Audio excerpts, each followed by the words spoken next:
Hey, this is Alex, the eBay guy here at Beckley's RVs up in New Oxford, Pennsylvania. And the video I was going to send you is a 54-minute video, so I decided just to go ahead and make one for you to show you the proper way to do these so they don't get bent. Once the jack is released from this position here and it's locked in, you can push down on this and it'll go mostly down to the ground, like so. Then you take your tool and you stick it through the highest point that you can get and make sure it comes through the back like that. And then from a standing position, you're going to use your full body weight to put weight on it. So right now, there's a lot of pressure on there right now, and it's stabilized.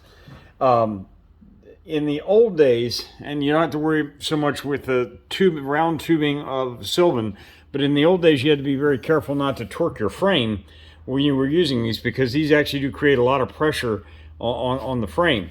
Now, to release them before you get ready to go, the usual method is you just take this and hit it like that, and that released it right there. And then from there I can close it back up and put it up. Sometimes that doesn't work, and if you need a little bit more pressure, you can use two hands, one on either side of the bar, and push down. Just be careful, it will slip. You don't want to hit your knuckles on the ground or anything. Or if you have a hammer with you, you can hit right here lightly with a hammer. It does not take a whole lot. It's friction, so once it breaks free, it's going to stop connecting with each other, and it's going to release, and you can fold it back up. Hopefully this video helps. If you have any questions, feel free to give me a call on my cell, 240-405-7790.